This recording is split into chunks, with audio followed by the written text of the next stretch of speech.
선생님들 안녕하세요. 오늘은 교사를 위한 연말정산 미리 보기, 미리 알아두면 편리해지는 연말정산에 대해서 이야기해 보려고 합니다. 영상 마지막에 선생님들이 알고 계시면 좋을 체크리스트도 공유할 예정이니 끝까지 집중해 주시면 좋겠습니다. 13월의 월급, 연말정산에 대해서 샅샅이 파헤쳐 볼까요? 연말정산이란 급여소득에서 원천징수한 세액의 과부족을 연말에 정산하는 일을 의미합니다. 모든 직장인들은 다 연말정산을 하게 되어 있는데요. 1년치 소비를 나중에 한꺼번에 정리하기보다 미리미리 정리해두는 것이 좋다는 사실 알고 계셨나요? 소비 카테고리를 정하고 공제의 이용 기록도 챙겨두면 연말정산 자료할 때 정말 편리하다는 거 오늘 한번 이야기해 보려고 합니다. 여기서 갑자기 왜 연말정산을 지금 미리 준비하라는 거야? 하시는 선생님들이 있을 수 있는데요. 그 이유는 세 가지로 정리해 볼 수 있습니다. 첫 번째, 홈택스 자동조회가 생각보다 완벽하지 않다는 사실. 우리가 그냥 연말정산 시즌이 되면 홈택스 자동조회로 바로 검색해서 제출하곤 하는데요. 조금 자세히 알아두면 도움이 되는 것들이 있어서 그 정보를 가지고 왔습니다. 또 교사의 1월은 생각보다 바쁜 시기라는 건데요. 생기부 마무리를 1월 달에 하기도 하고 수업이나 새학기 준비 등으로 인해서 생각보다 교사가 방학이지만 1월이 바쁘다는 사실을 간과해서는 안 된다라는 겁니다. 또 누락된 항목은 1월 이후에 찾으면 훨씬 더 찾기 힘들기 때문에 올해가 가기 전 12월 연말에 꼭 한번 정리해 보시면 어떨까 제안드립니다. 그런 의미에서 첫 번째로 선생님들께 제안드릴 방법은 지출 패턴 정리하기입니다. 소비 카테고리 중에 우리 연말정산 세액공제가 되는 카테고리들을 미리 정리해두자라는 이야기인데요.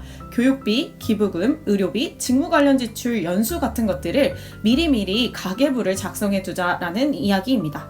매달 1일 지출 태그를 정리해보시면 좋을 것 같은데요. 노트나 앱 중에 하나를 정해 교육비, 도서비, 의료비, 기부비 같은 것들을 태그를 달아놓는 것이죠. 또 혹시나 내가 문화활동이나 연수, 기부 같은 것들을 한국교직원공제에서 했다면 그 이용 기록들도 한번 확인해 보시는 게 좋을 것 같습니다. 홈택스 자동조회가 모든 걸 공제 가능한 항목으로 분류해 주는 것이 아니기 때문에 자동조회가 된다는 것과 세액공제가 된다는 것이 다르다는 사실을 알고 내가 미리미리 지출할 때 이런 태그를 달아서 세액공제를 빠뜨리지 않고 받도록 하는 것이죠. 예를 들어서 평생교육원에서 내가 20만원짜리 강의를 들었다면 카드 결제로 홈택스 자동조회에는 반드시 잡혀 있을 겁니다. 그렇지만 교육비 공제 항목에 없고 신용카드 사용액으로만 들어가게 된다면 교육비 공제를 받지 못할 수도 있다는 건데요. 이럴 때 우리가 앞에서 지출 태그를 달아놓자고 했던 것들을 확인하고 수강 확인서를 제출하시면 지출액의 15%를 세액공제로 인정받을 수 있다는 것이죠. 반드시 그렇다는 건 아니지만 미리 지출 패턴을 정리하고 태그를 달아두었을 경우에 세액공제가 누락되는 것을 방지할 수 있다라는 이야기입니다. 두 번째로는 증빙자료를 미리 수집해두는 것입니다. 자주 빠뜨리는 공제 항목 중에 증빙서류들은 미리미리 챙기자라는 말인데요. 빠뜨리기 쉬운 항목의 예시로는 다음과 같은 것들이 있습니다. 자녀 교육비, 학원비 같은 것과 병원 영수증, 비급여 영수증이라든지 아니면 간이 영수증, 또 기부금 영수증, 소규모나 단체 학교에 기부할 경우 이런 것들을 빠뜨리기가 쉬운데요. 이런 것들은 미리미리 12월까지 모아두자라는 이야기입니다. 세 번째로는 영향력. 연말정산에서 영향력이 높은 항목들을 점검하자는 건데요. 교사들에게 특히 중요한 항목을 우선적으로 챙겨보시면 좋을 것 같습니다. 공제율이 높고 금액이 크며 누락시 환급액이 많이 줄어드는 항목들을 잘 챙기셔야 하는데요. 중요 항목을 꼽아보자면 의료비, 교육비, 기부금 같은 것들이 있습니다. 의료비는 금액 대비 영향력이 큰 편이고 교육비는 본인과 자녀한테 교사라는 직군 자체가 교육비를 많이 지출하기 때문에 반드시 잘 챙겨주시면 좋고요. 또 기부금 같은 경우에도 놓치는 경우가 많기 때문에 아름다운 가게에 옷을 기부한다거나 학교에 기부했다라는 것들이 있으면 미리미리 체크해 놓으시면 좋다라는 이야기입니다. 제가 중요 항목에 탑4라고 적어놓고 3가지 종목을 적어놨습니다. 마지막 4번째 중요 항목에 제가 쓰려고 했던 말은 다음 장에서 확인할 수 있는데요. 교사의 경우 표준세액 공제보다 지출별 공제가 더 유리할 수 있으니 확인하자라는 게 4번째 항목이었습니다. 이게 무슨 말이냐 하면 근로소득자는 근로소득자 기준 표준세액 공제 시 보통 13만 원이 공제가 되는데요. 우리는 이렇게 하는 것보다 지출별 공제가 훨씬 더 유리한 경우가 많습니다. 위에 예시를 한번 살펴보시면 자녀 학원비 같은 경우에 교육비이기 때문에 15%가 세액 공제가 되는데요. 내가 200만 원을 교육비로 썼다면 30만 원을 공제받을 수 있죠. 또 여기다가 기부금 20만 원을 3만 원 공제받는다고 하면 이미 총 33만 원이 공제됨으로써 13만 원보다 훨씬 더 많은 공제를 받을 수 있습니다.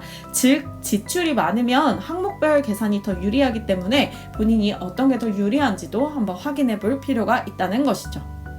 이렇게 해서 오늘 연말정산을 미리 준비해줄 때 알아둬야 할 내용들을 정리해봤습니다. 마지막으로 선생님들이 꼭 체크해봤으면 좋겠는 체크리스트를 가지고 왔습니다. 총 5가지인데요. 이것들은 한번 올해 꼭 생각해보시면 좋을 것 같습니다. 첫 번째, 올해 직무 관련 지출을 꼭 한번 정리해보세요. 제가 예시로 가져온 것들을 보시면 교육비 공제가 되는 항목이 있고 되지 않는 항목들이 있습니다. 예를 들어서 본인의 대학원 등록금은 교육비 공제 가능한 대상이고요. 15% 되는 것으로 알고 있습니다. 그런데 직무 관련 도서를 구입했거나 수업 자료를 구입하는 것은 교육비 공제 대상이 아니에요. 그렇기 때문에 이런 것들을 한번 확인해 보시고 내가 교육비 공제를 제대로 다 받고 있는지 꼭 확인해 보시면 좋을 것 같습니다. 또 두 번째로 기부할 계획이 있다면 12월 안에 반드시 처리하셔야 합니다. 기부금 세액공제율을 적용받기 위해서는 12월 안에 처리하셔야 연말정산에 반영이 될 수 있으니 내가 원래 기부할 계획이 있었다 하시면 이번 달이 가기 전에 반드시 꼭 처리해 주시면 좋을 것 같고요. 세 번째, 이것도 중요한 내용인데 의료비는 누구에게 몰아주는 것이 유리한지 반드시 점검해 보시면 좋을 것 같습니다. 일반적으로 가족 의료비 같은 경우에는 구성원 중에 총 급여가 낮은 사람이 더 유리한데요. 자료 같은 것들을 보시면 총 급여가 높은 사람이 유리하다라고 적혀 있는 것들도 있습니다. 그 이유는 두 번째 이 항목 때문인데요. 본인의 의료비에 한해서는 급여가 높은 사람이 유리할 수도 있다고 합니다. 그래서 가족의 상황에 따라 누구에게 몰아주는 것이 더 유리한지 반드시 점검해 보시면 좋을 것 같고요. 네 번째, 자녀 교육비는 부모 중에 한 사람이 집중해서 관리하는 것이 좋습니다. 분할 공제가 불가능한 항목이기 때문에 누락되는 것도 방지하고 한 사람에게 몰아서 자녀 교육비를 관리하는 것이 훨씬 더 좋다는 사실 잊지 말아주세요. 마지막으로 다섯 번째, 연말에 문화활동을 했거나 여행을 계획할 경우에 영수증을 반드시 챙겨주시면 좋을 것 같습니다.